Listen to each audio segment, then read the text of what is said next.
Welcome to the Verdict Sports Show. I'm your host, Jacob Verda, joined by my guy, G-Sportz. Good morning, G. How you doing, man? Good morning, bro. How you doing, man? You staying warm, huh? Yeah, I'm inside. I'm gonna crank up to 72. Got the damn sweatpants on, hoodie on. We ready, bro. We ready to talk some football. Got a couple of news updates for y'all. Some coaches are signing some contracts, getting some dough this morning. NIL world is obviously rampant. Transfer portal news. Rumors are coming. Season's over. You're in that off-season mode, full swing. Teams are getting desperate. Some teams want to make some big splashes. We'll talk about if it's worth it. How you really gonna hinder this for the future? It's getting rough. A lot of money getting thrown around here. Then we'll talk about game recognizing game. Tom Brady, the GOAT, talking about LSU's potential GOAT. Jaden Daniels will predict all the playoffs for this weekend. Football's almost over, bro. It hurts. You get to this point of the year, you're excited because it's the playoffs, but you also know what's right around the corner, that dead period in the summer. Real quick before we get into this, Josh Williams declares for the NFL draft. And we talked a little bit about this when we were doing the draft stock analysis and all these different things, but I just wanted to quickly react to the news of Josh Williams getting into the draft name class. Wondering, if the combine invite is going to come or if he's going to be strictly just on that pro day side of things. But it's an exciting time, right? I mean, you got to see a lot of Josh Williams through the last couple of years. You got to see him grow. You got to see him really become one of the best stories in LSU's, recent memory, right? I mean, just being able to bet on yourself and inevitably get to this point where now you could be the next person in NFLSU's history to carry that torch and pass it down. Gee, how you feeling about that? And I mean, it's not like news. I'm not really shocked. We all knew it was coming, but the formality is now official, and his name is going to be potentially called for the NFL draft. Like I've said on a number of times, man, Josh Williams is a program guy. Like, when you talk about who you want somebody to exemplify you and what your program stands for, Josh Williams is going to pop up because he was the ultimate leader, competitor, never complained. Came to LSU as a walk-on, was able to win a national championship, played with Joe Burrow, played with Jaden Daniels. He's seen it all. All right, he dealt with a number of injuries, but he just kept ticking, and he made some clutch plays, not only running the ball, but in pass protection. And I think that's why so many people appreciated what Josh Williams did at LSU, because he was the guy on third down when they sending an all-out blitz. He's stepping up and giving his quarterback extra time because he's making that block. And that's the things that don't show up in the box score when you talk about somebody like Josh Williams, man. I hope he gets an opportunity in the NFL. I hope an NFL team doesn't just bring him in as a camp body, but really give him an opportunity to be, on that 53-man roster, because that's somebody you want in the locker room.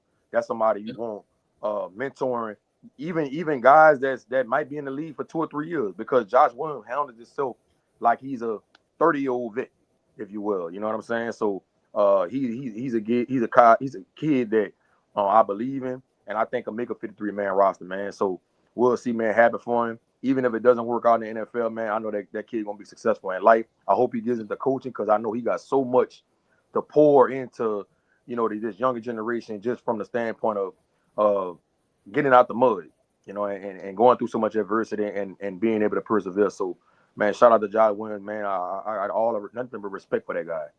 Yep. Definitely rooting for him. I want to ask you now, since we're on the running back topic and in the draft, what do you think happens with John Emery? What's his decision period looking like? Is he making decisions, or is he going to return? Is the medical red shirt going to be induced? What's that looking like? What's the word on John? I've been hearing that he's supposed to be trying to come back for another year. I don't know if that's going to for sure happen, but that's what I've been hearing from in the building, that he's going to try to come back for another year. But we'll see, man. We'll see. And it was unfortunate how he got injured, because he was one of the best. I ain't gonna say one of the best. He was having a really good performance before he got hurt in that USC game. Mm-hmm. And it's a shame that he had to go out like that with the second ACL in 2 years. And I'm just happy he got his degree. So however it plays out, man, I'm sure he'll figure something out in his later life. Yep, hopefully so. That was one of those early blows in the season, G, where it just like, man, his stomach just got punched. You saw that in practice right after that. It was a rough first week, and then boom, you get that news right after. But that's good news for Tiger fans. He had another big veteran piece back in that running back room, and it helps get that younger generation geared. Even though Caden Durham had a good first year, there's still going to be some roadblocks that he has to experience. There's still some first for Caden Durham to get out of the way, and I think if John Emery's in that room, it's equivalent to Josh Williams is still that veteran mindset. Let's talk about the viewership ratings for the college football playoffs, G. Nothing too crazy, but we'll pop a graphic up just to kind of show you the decline, 12% year over year from last year's national championship. This is ranked the third lowest college football playoff title game ever in terms of viewership. Now, got a couple of hypotheses for why. One, Ohio State was on fire. We talked about it during our predictions. I didn't think it was really a question. I feel like most people kind of understood the result of this game. And then in tune, if you looked at the view chart of the game, its peak was when it was tied 7-7. And naturally, as the boat race starts to ensue, everybody snoozes and changes the channel. The biggest thing that surprises me, though, is that this is the first year you have a 12-man playoff. This is when I thought that the hype around the playoff would honestly be the most. I thought it would have generated enough interest amongst the fans to where everybody was tuning in. But you got a lot of things on the line. Maybe, too much football. Maybe it was just a bad timing. They did it on the Monday. Maybe they should have did it on the weekend. But the NFL schedule is obviously getting crowded. What do you think, G? What do you think about this? Is it just situational? It's just one of those years? Or is there something that you think's tied to this? This is a matchup that should have happened in the second round.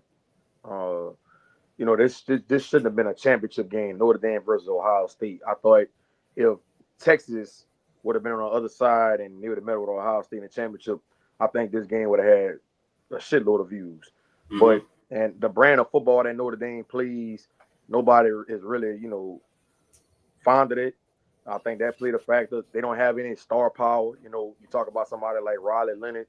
Nobody's really checking for Riley Leonard. Not to say he's not a good player, but he doesn't have that star power name that people like, oh, I'm gonna watch him play. Right. On the defensive side of the ball, they just don't have anybody that has a brand recognition, have that brand recognition. So they were talking about the coach more than anybody on Notre Dame's team.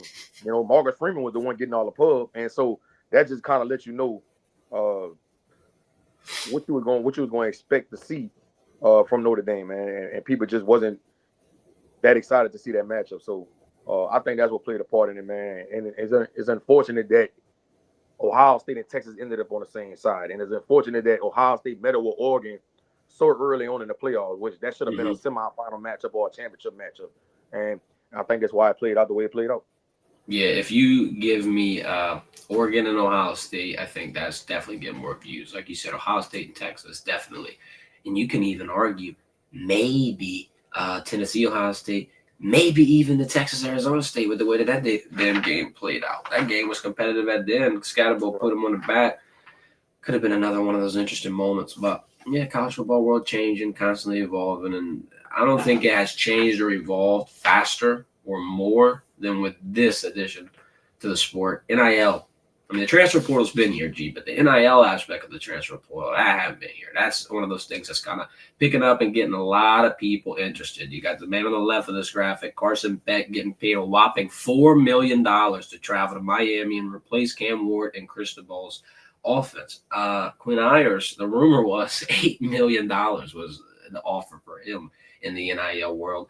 He obviously went to the NFL to try to go get that check, but gee, you got a lot of names that we can offer. Breaking news just got dropped that teams are ringing the phone of Jeremiah Smith to give him about $5 million to enter the transfer portal after winning a national championship. Bryce Underwood getting $20 million.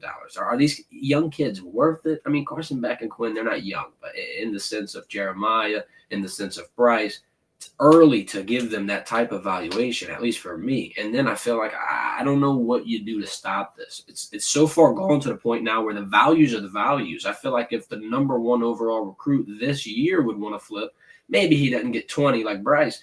But now since Bryce got 20, that price rises and rises and rises. You know how it is. I mean, like, everybody's competitive. Everybody talks. Everybody wants to be the highest paid. Everybody wants to break the records and get the most dough. I feel like the more these checks get cut, G, the slimier the situation gets. Do you put a salary cap on it? Like, what's going to be the way that this gets tapered and eventually slowed down? I do think some of these numbers are fabricated. Like I don't believe that all these kids getting offered that amount of money. I just don't believe it, especially with the different people I've talked to that's in this NIL world and at some of these schools, and even some people in the personnel department at some of these schools. A lot of these numbers are embellished, and it is it's getting to the point where like people just throwing around like, yeah, they offered him $12 million. Like, bro, $12 million? Come on, man. We gotta stop. That's And NFL money. that's wild to me. That's insane to me. To give somebody like Carson Beck $4 million. What has Carson Beck done for you to say we're gonna give him $4 million? Not a whole lot. He looked like a shell of himself this year. Not Mm-hmm. saying he's not a good quarterback, but everybody was saying he was gonna be a top 5, top 10 pick. He looked Right, nowhere yeah, near right. that this year. So No way. Miami gives you $4 million. I just don't believe he got $4 million. That's just my personal opinion. There ain't nothing nobody told me. I just don't think he got $4 million. I think he did get a good bit of money, but I don't think it was to that degree. I do think that the NCAA got to put a salary cap on this, man. It's getting ridiculous. And like we talked about with LSU issues, it's hard to compete with a Texas, Oregon, the schools in Florida, Ohio State. It's hard to like go toe to toe with the money portion, because it's just a blank check when you talk about these schools and I mean some of the money they throwing around, bro. So they got to put a salary cap on it to kind of make it an even playing field. If not, this is gonna be the wild, wild west for a long, long time. And uh, Jeremiah Smith, people trying to offer him $4 million to get in the portal. Man, he would be stupid to lead that situation. Ohio State has put out a plethora of receivers over the last 5 to 10 years, guys that's flourishing in the NFL. And like I said a number of times, bro, think about the long term. Don't think about the short term. Stay there Right. with Brian Hartline, who is one of the best receiver coaches in the country that knows how to develop and keep on getting you to get better at your game. Because even though he was so good this year, it's some things Jeremiah Smith could work on. If he goes somewhere else and takes that $4 million, guess what? They're not gonna want to tell him nothing to get him mad. They're not gonna want to hold him accountable. Right? You understand? And the reason Mm-hmm. why, because we're paying you $4 million and we don't want you to get upset with us. So stay where you at. You're gonna get the ball. You're gonna be the number one guy next year. You kind of was the number one guy in a sense this year. It just doesn't make sense. I would hope that him and his family understand the grand scheme and the big picture behind this and stay put at Ohio State. And another thing I'm thinking of too, I mean, gee, if they're gonna pay you $4 million, I feel like to me that's a desperation move. To me, they might not be at a point like an Ohio State. I mean, dude, you just put a ring on your finger, bro. You shouldn't anywhere else is either a lateral move or a step down. More often than not, it's a step down. If they're cutting that big of a check, they're not in a spot where they're competitive, because most competitive teams aren't going to want to step on toes of players that they're already paying.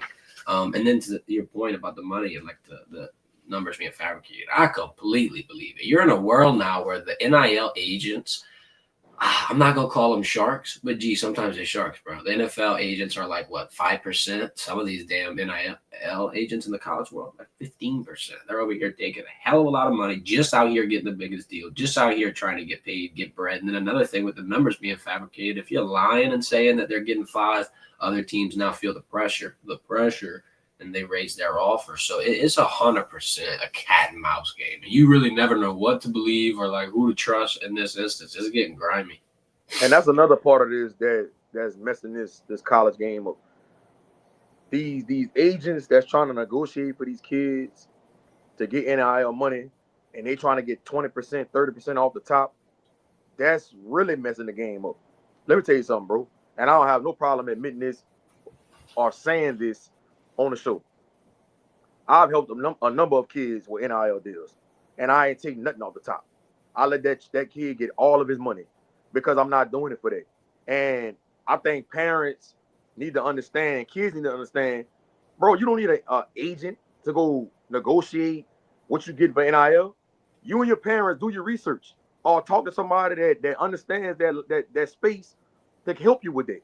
Because taking 20, 30% off of the NIL deal, I just don't agree with. I'm not saying the guys that's doing it that makes them a bad person, because that's your line of work. You got to do what you got to do to provide for your family.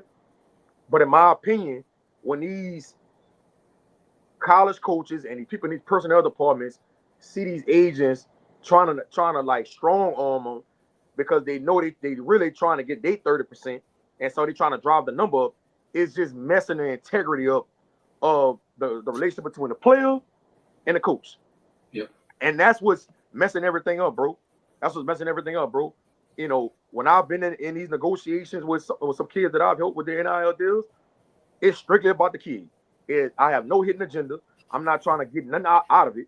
I'm just strictly trying to make sure the kid get what he's worth, and make sure he's taken care of accordingly.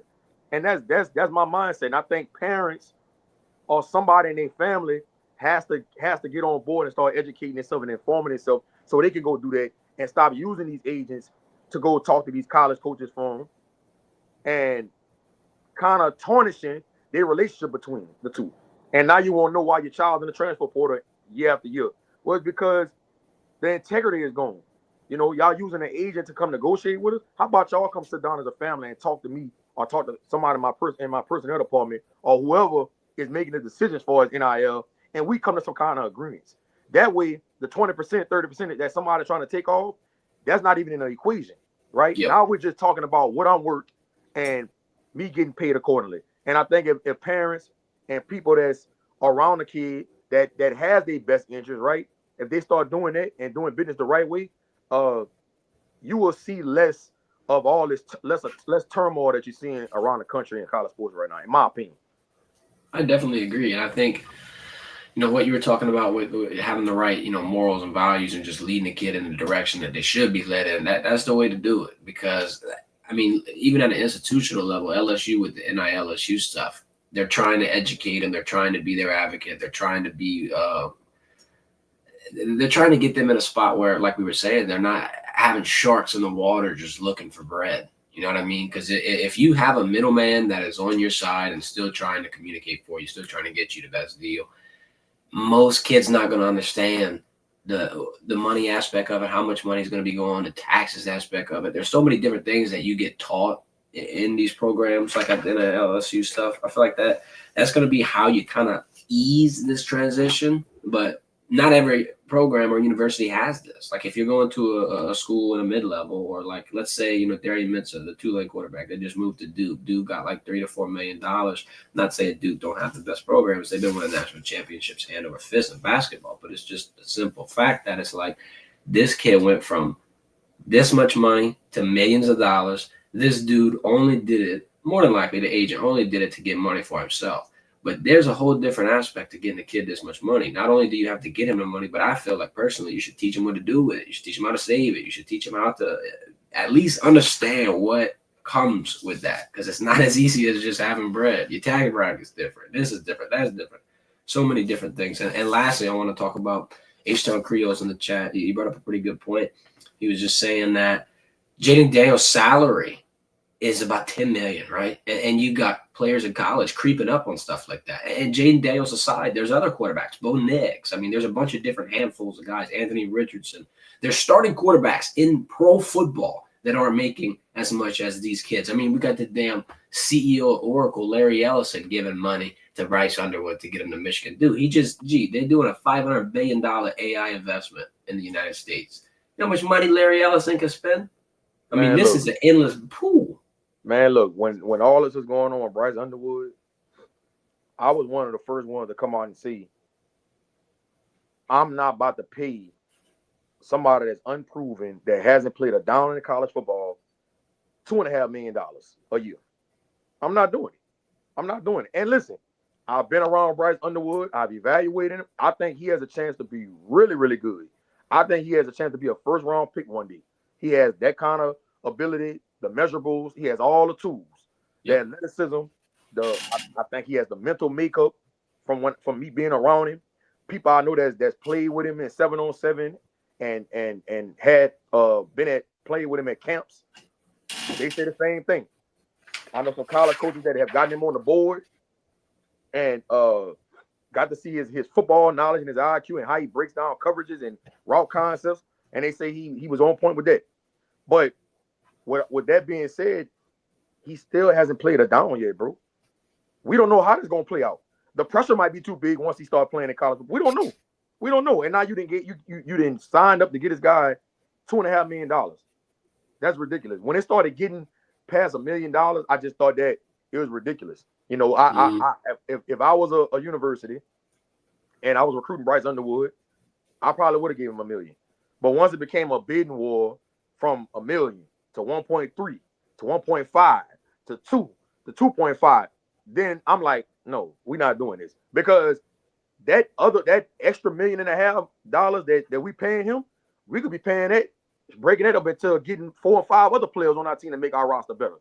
You understand what I'm saying? Picture. So I'm not about to allocate that kind of money to somebody that's unproven that never played a down in college football. And we got these schools got to stop being that thirsty and being naive to the fact that there've been a lot of top ranked kids come out of high school and go to college and don't pan out. And you'll be pissing down your leg if that end up happening after you decide to get this kid $2.5 million a year. I agree. And then this is another good point. We got our guy Creel in the chat just talking about the morale around the locker room when one person's been there for a while, another person just came in and they're getting 2 times the money as them. I mean, there's a whole culture aspect and chemistry aspect to making sure the emotions of the players are going to be in check. I mean, yeah, this is a grimy world, G. Let's move on to our Shane Beamer segment. We're talking about money. We might as well keep it money related. Shane got a nice little deal. He moved up to tied for 9th in the SEC in terms of highest paid coach. He's going to make about $8.5 million a year, 6-year contract. It's got some incentives, so he could make a little bit more. I think the Gamecocks got their guy, G. You were talking about him this season, and we were saying, South Carolina has been, I don't know if I want to call him a sleeper, because some people, preseason, especially around that damn week 3 with LSU going into that with College Game Day and that whole environment. A lot of people had hype around South Carolina, but they realized the hype. They weren't just, prisoners of the moment. They didn't get, beat around. They had some moments where they did fumble and crumble, but that's football. It happens. So does every other school. I think the best moment happened in the offseason for them. It's the extension. It's the fact that they waited, that they knew that Shane was their guy, that they knew that the program was headed in the right direction. And they didn't rush to sign him. They didn't rush to getting themselves in a potential huge buyout. And I'm not going to point any fingers, but we did have a conversation about this with Venables in Oklahoma. And I'm not saying Oklahoma had a horrible year, and I'm not going to sit here and beat that drum, but I think there's value to being patient and waiting to see if what you think or what you know is really the reality. You know what I mean? I feel like the Venables, he could eventually get Oklahoma in the right spot. Maybe some pieces in the offseason get added. Maybe they hit their stride and it works out. I don't think, it's too late for them. But my point being is that South Carolina had a complete opposite approach to Oklahoma, and it might be working. What do you think about Shea Beamer and getting that contract? Man, that's well deserved. To be at a school like South Carolina and get some of the recruits he's getting in there and winning the way he's been winning, I think it's impressive. And I go back to the game. They should have won that game, bro. I watched that game from start to finish. They had the lead. I want to say they was up 7 in the 4th quarter with like 3 minutes left. They got an interception. They driving the ball, and then Lenore Sellers goes to do a zone read, and they fumble the mesh, and Bama picks it up, and they score 2 plays later. And then I think it went into overtime. I think it might have went into overtime, and Bama ended up winning the game. Mm-hmm. But if South Carolina would have beat Bama on that day, they would have been in the 12-team playoff. And then there's another game that you can sniff out too. Yeah, and I think, the president of the university and the athletic director, they understand that. Oh, Lord, excuse me. Bless you. Thank you. I think they understand that what Shane Beamer has done with that program has been nothing short of impressive, dog. And they could have very well been one of the top 12 teams in that playoff. And I think they're gonna continue to get better. Lenore Sellers coming back next year. And I think you're gonna see him take his game to another level. And I've been seeing like some of the Heisman odds, they got him as a candidate to be a Heisman Trophy winner next year. So with that being said, I mean, when you watch him this year, big quarterback, athletic. Of course, he has to get better throwing the ball intermediate and things like that. But I think South Carolina going to be a team to be reckoned with in the SEC next year. I agree. You brought up the Heisman odds, the Heisman favorites. Our guy Blanche in the chat was talking about that just a few minutes ago. He was saying Garrett Nussmeier being the Heisman favorite, in his opinion, not good. He's a little worried because the Heisman preseason favorite. He's not sure if they won. He added this comment as well, saying if Nuss can get his stop to the first round, that Bryce Underwood's going to be sitting there scratching his head like, oh shit, maybe I should have went to the purple and gold. QBU, he's dropping in the chat. Hey, bro, it's possible. Look, because I mean, well, what you did with Burrow and Daniels, if somehow, some way, gee, you don't even need us to hold that Heisman up. It would be fire if I get to see 13 hit one of these. Right. But even if he's in New York, even if he's in the conversation, even if he has a chance, and if he gets to get the first round, what more is there to say? What more is there to say? I agree. I mean, when you talk about the quarterbacks that's coming back next year, you got Nico from Tennessee. Cade Klubnik, I like him. You got Clay Kupnik. You got Carson Beck. Arch Manning. And then I'm going to throw DJ Lagway in there. Yep. DJ Lagway, you're right. Carson Beck. After that, I mean, I really don't know too many quarterbacks that I'm going to be excited to watch next year. You know what I mean? So, Nutt's going to have all the opportunity in the world, especially with that receiving core. And, you know, they're going to throw the ball around, so he's going to have a lot of opportunity, bro. So, we'll see, you know, if it goes any way how it look with these last two quarterbacks. LSU fans in for a hell of a year next year. Mm-hmm. And this is how you get that pedigree, right? I mean, like at first, if you have trouble with the quarterbacks, it's a little tough to get a quarterback over there. But once that momentum starts, now people are envisioning them being in that role. Yeah, I think Nussmeier, JD5, Burrow could be the trio of greatness here. We could start building an LSU quarterback Mount Rushmore. Gee, we didn't have enough damn quarterbacks to even put on a Mount Rushmore. Now we can start having a conversation. We can actually start popping some people up on there. Let's talk about another head coach signing. Pete Carroll just broke this morning, going to the Raiders. The way the deal looks, it's 3 years. I don't know the financials of it yet. Adam Shepard just dropped it on the length. Seems like a lot of people forgot about old Petey. Kind of slipped under the radar. Left the Seattle Seahawks. Had a little bit of interesting storylines come out, right? You hear Marshawn Lynch, you hear Richard Sherman, all kind of telling their stories and their perspectives on the relationship they had in the Legion of Boom collapse that happened in Seattle. I find the vibe's kind of off a little bit. Not in the sense where it can never get fixed, but just in a sense where there's a little bit of an elephant in the room. I mean, he's obviously going to be questioned and scrutinized for damn near every decision he's going to make. So it's kind of going to go into it a little bit. But my big takeaway, nothing too crazy because I feel like this one was all but over already. But, you know, all that hype to Las Vegas and Shedeur and Coach Prime and all, that's about dead. That sweepstakes is about over. I don't think Coach Prime is hell bent on being the head coach for Shedeur Sanders. I doubt that that's something he needs. I mean, I'm sure that's more of a media thing kind of getting made right now. They're trying to make that optics, but I just don't think after this move that would probably be a good situation. I could be completely wrong though. G, what do you think about Coach Prime and Shedeur potentially going to Las Vegas? And then what do you think about Pete Carroll going to Vegas as well? Pete has a proven track record, man. You know, he's been a winner for a number of years out there in Seattle. They had a hell of a that was about a 3-4 year run. Yeah. You know, when they had Russell Wilson and the Legion of Boom. So he knows what it takes to build a franchise from the bottom to the top. And the Raiders definitely need that. They need a whole makeup, do-over. And I just don't know. Without having a quarterback, I don't know how that's going. Because what the Raiders pick in the draft? I'm not exactly sure. Let me go take a look. Because I don't even think they're gonna have an opportunity to get Shedeur or Cam Ward before they'd have to trade up for sure. Yeah, so unless they make a trade and go get a proven guy, pick 6.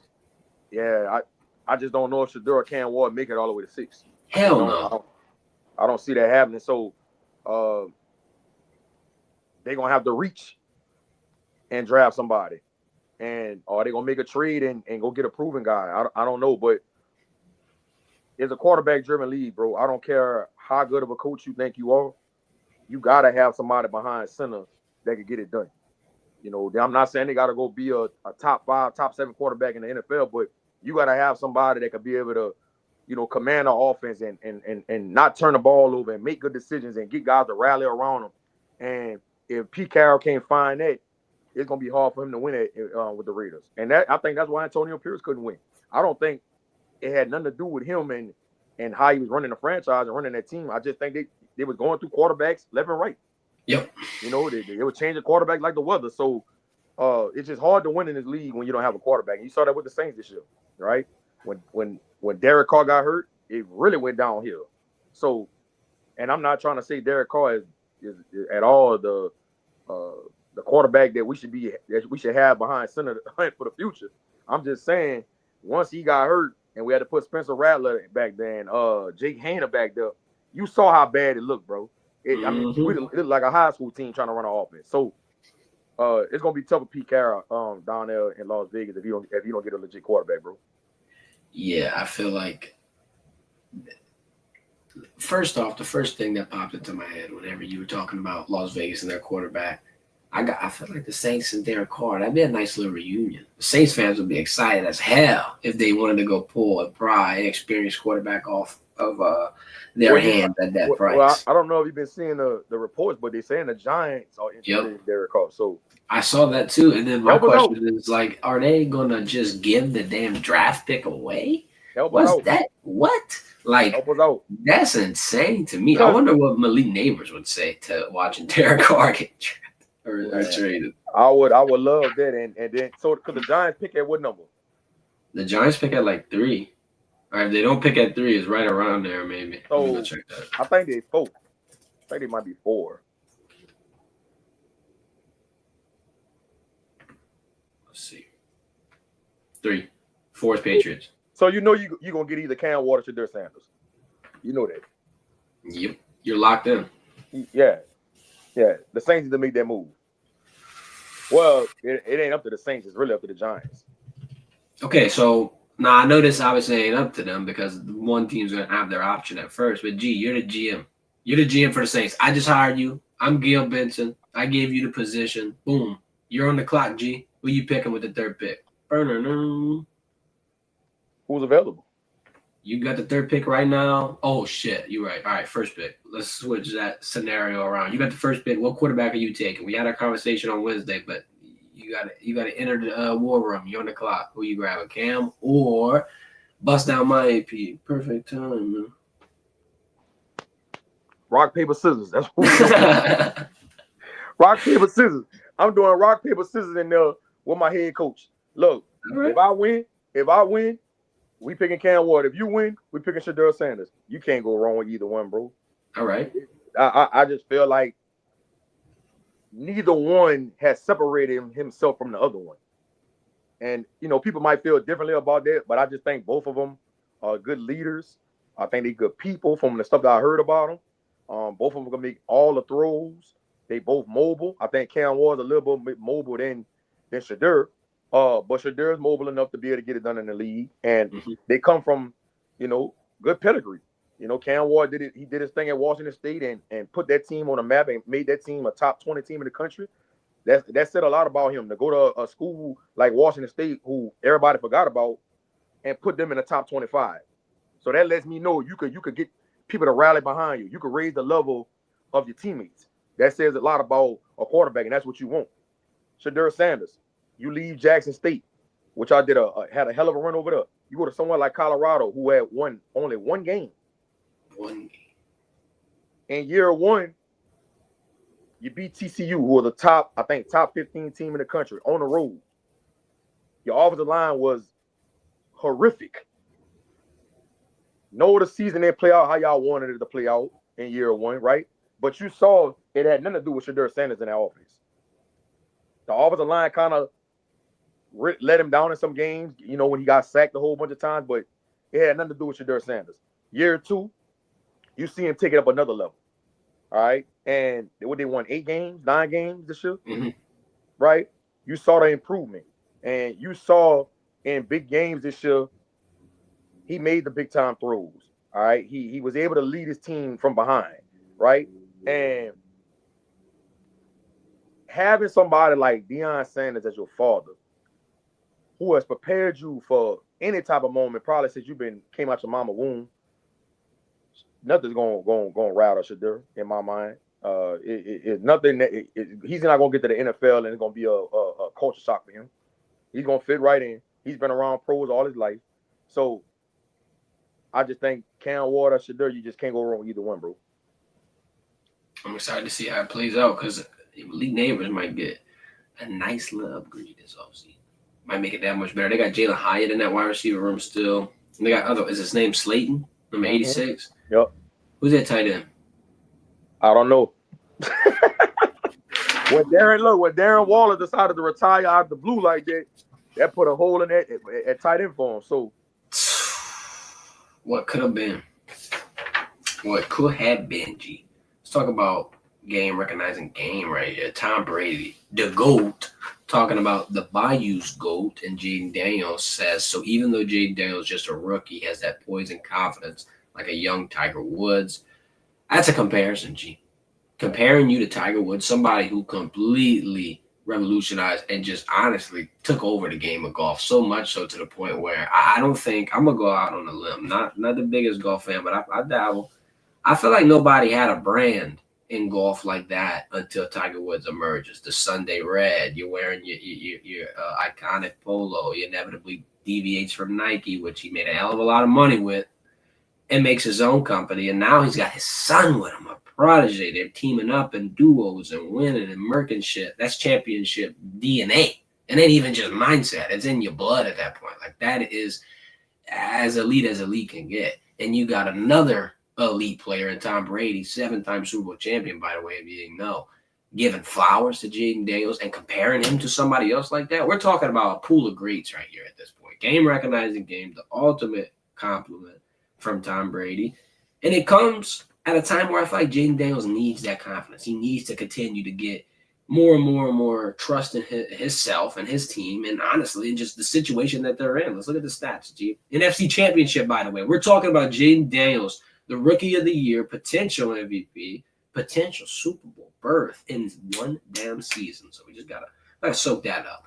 Top 5 in the NFL in points per game for the Commanders. Should be a high-scoring game. Obviously, the Eagles' defense, I think, is a murk fest. They can pressure you. They can hit you. Jalen Carter can pick you up and hold the number 1 again. That's going to be an interesting little dynamic. They had a nice little tug-of-war in that SEC title game.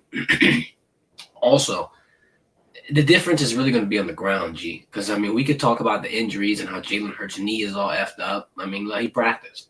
And in the NFL, you could wrap it, you could numb it, you could do whatever you got to do. They're going to get Jalen Hurts rolled out there for that game. I don't think that's going to be a problem. The problem I think that the Commanders run into is the damn Eagles offensive line and Saquon Barkley. G, you can't game plan for that. You know why? You can hold him to 40 yards all game, and it just takes one moment for him to break off, and it's a 70-yard to the crib, and he's dusting you.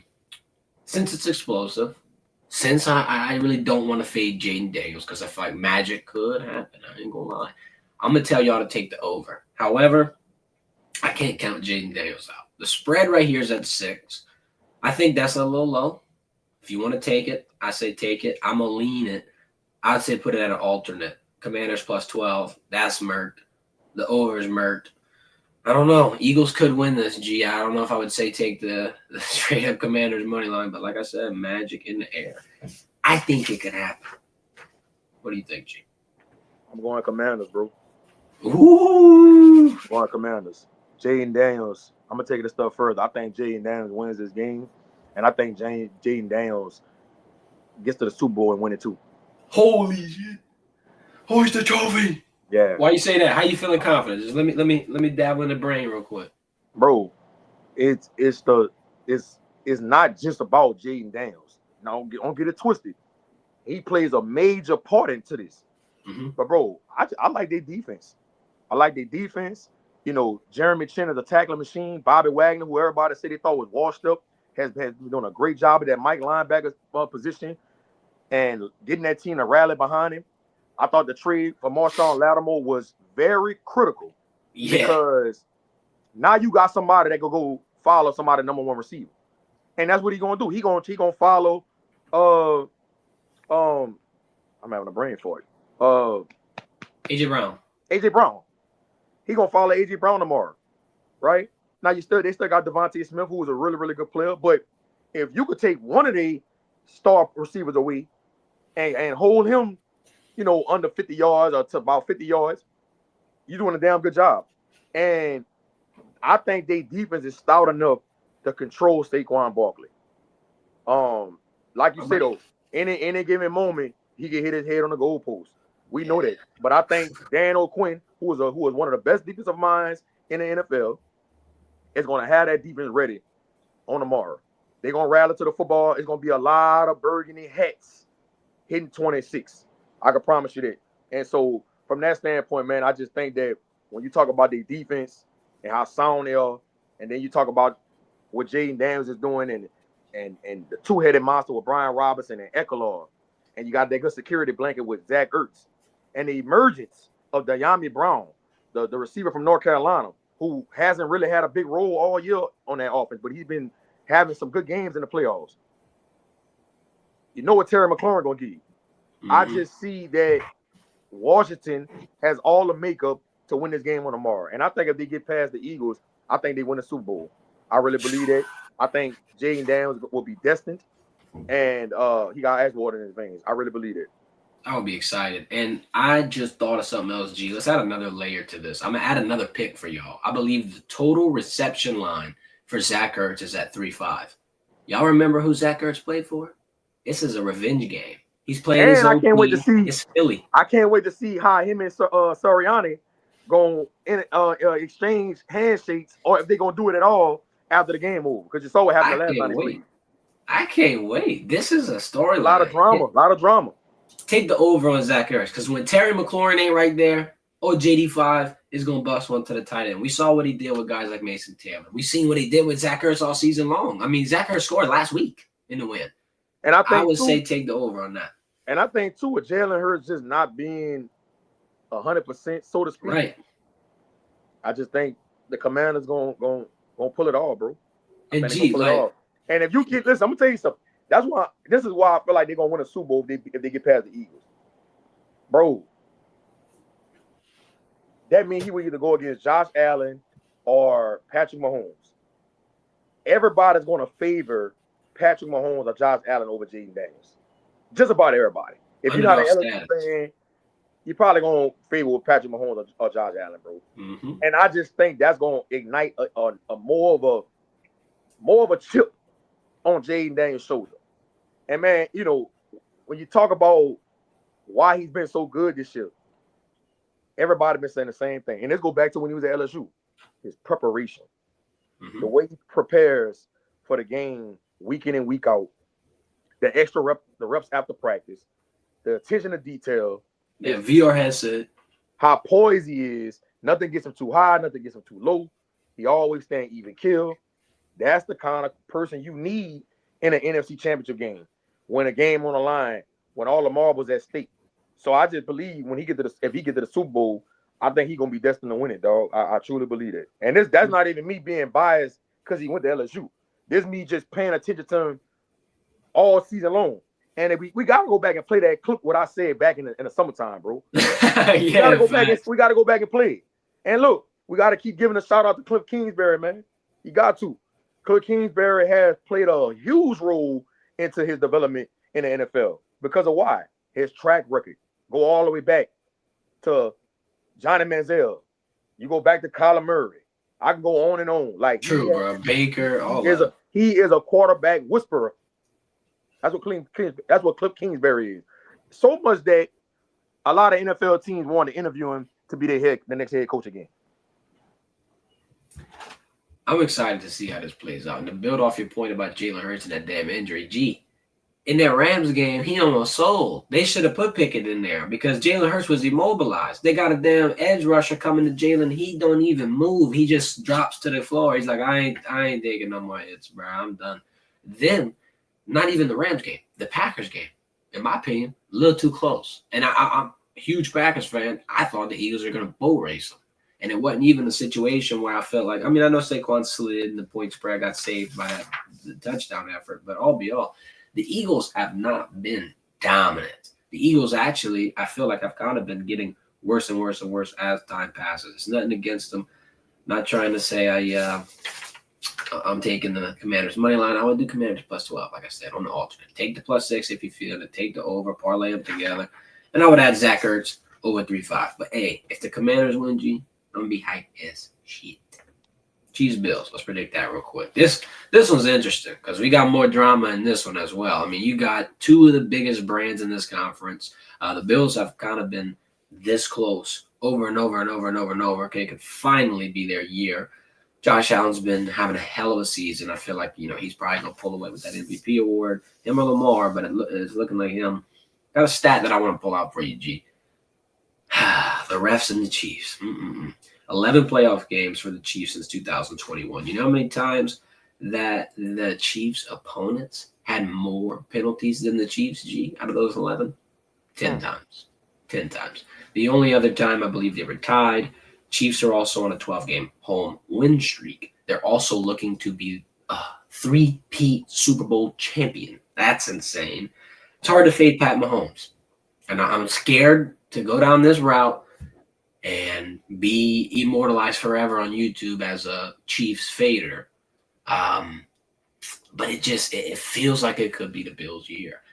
I feel like it's also it could be a high-scoring game. Some people are trying to take the under. I'm going to take the over. Both of these teams are very, very high-scoring. I know it's going to be competitive, and I know it's going to be close, and there could be some turnovers and some rough defense, right? And points allowed, both defenses are right outside the top 10, or one's in the top 5. But I think the Chiefs are just slowly becoming a little more human. I think you can slowly start to see their flaws. They're not 100% healthy. Obviously, Rashee Rice is out. I know Pacheco's playing. He could be banged up as well. I'll say Bills got a shot. Lean on the Bills plus. Maybe move it alternate plus 5. I'd take the over on this one too, G. I ain't lying.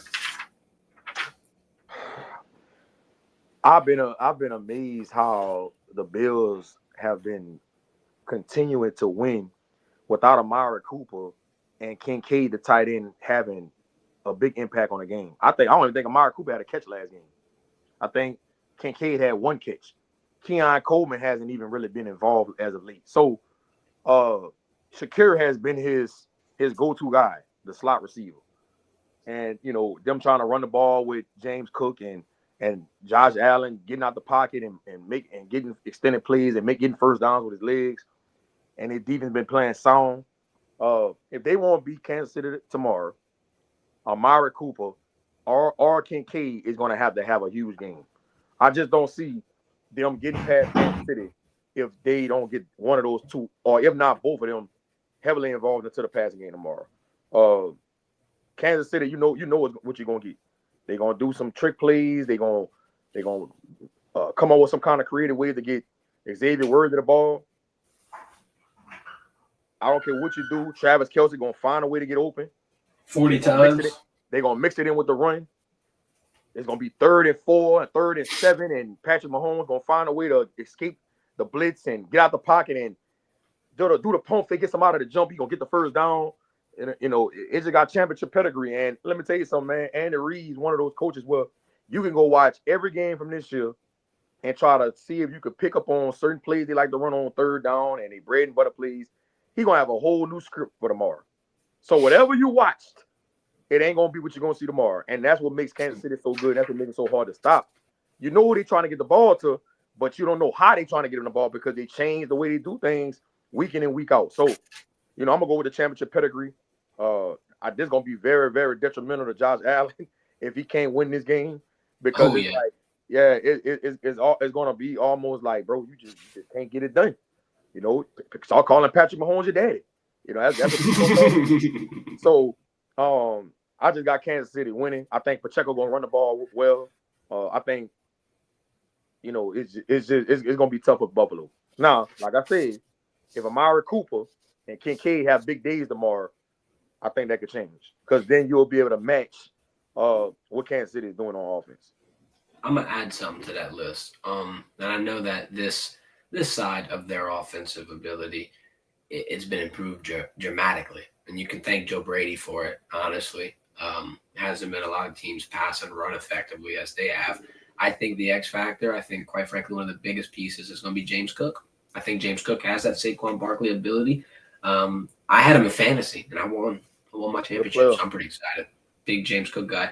I think he can have multiple touchdowns, and this is one of those games where I feel like it's going to be something random that happens. And you said in the national championship, it could be a special teams play. It could be this, it could be that.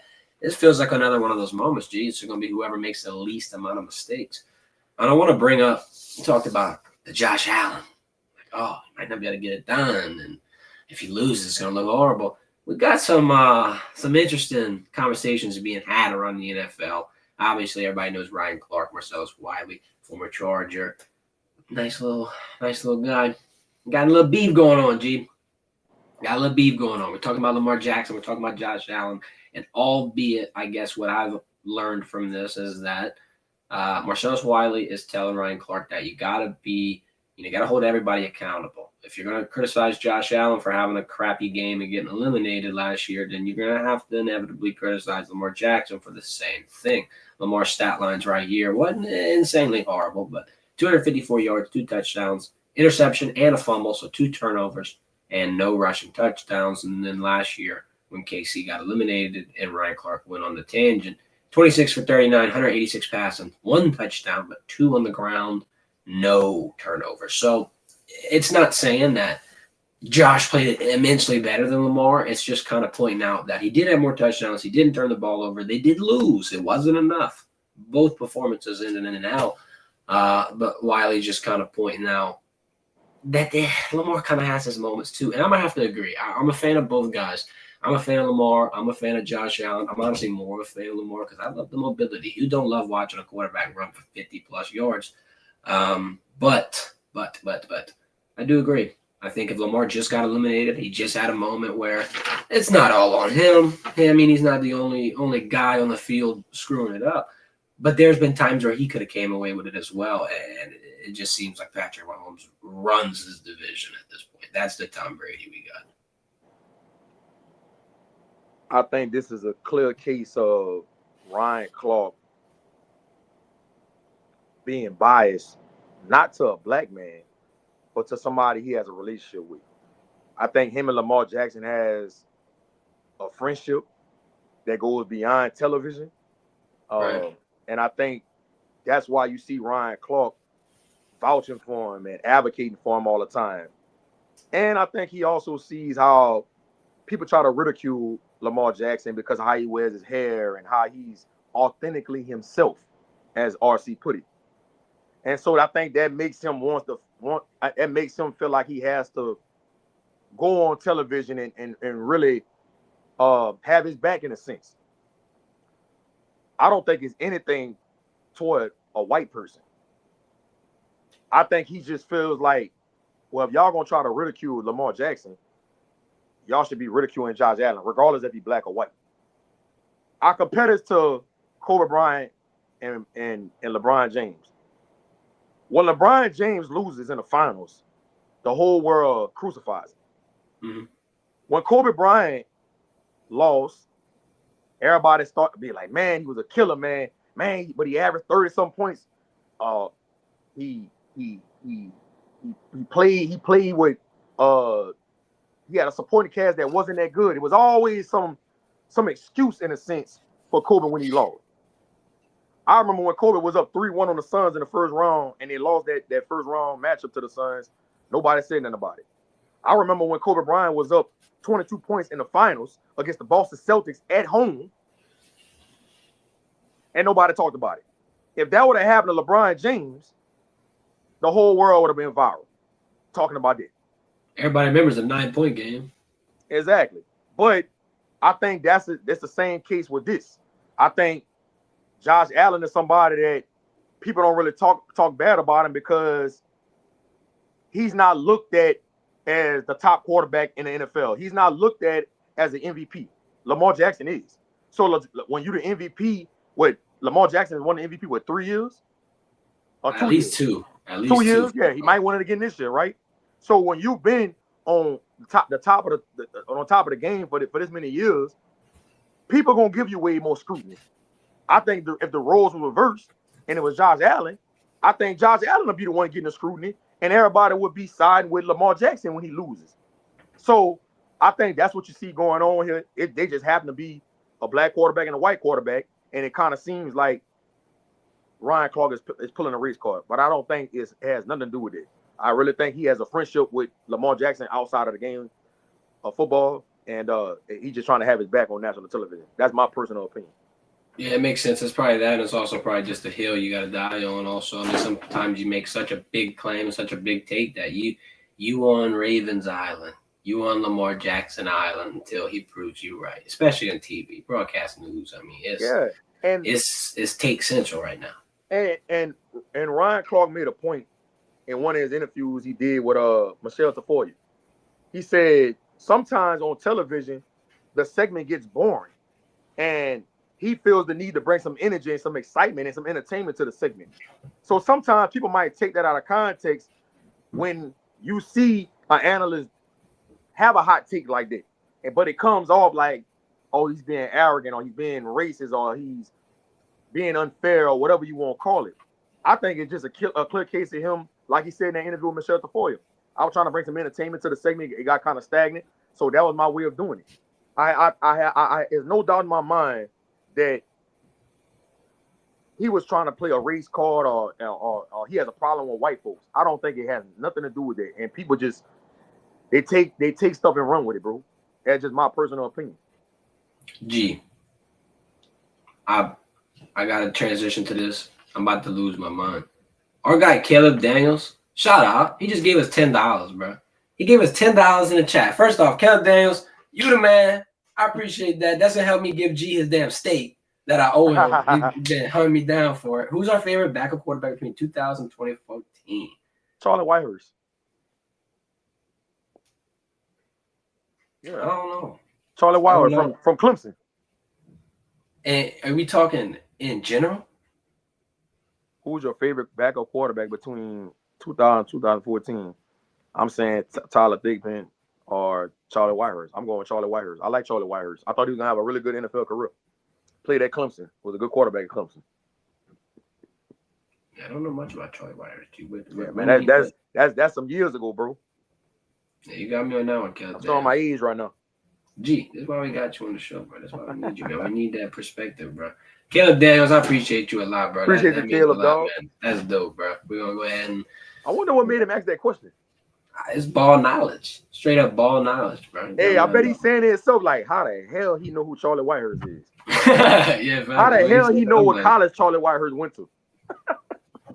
Man, Caleb Daniels, bro. Appreciate that for real. I might take that 5. I'm going to give G5. I might take that 5, and I'm going to put it on the lotto. We're going to put all our picks down. I'm about to... Put the whole 10 on it, man. Put the whole 10. Yeah. Just give me a little percentage if you hit. All right.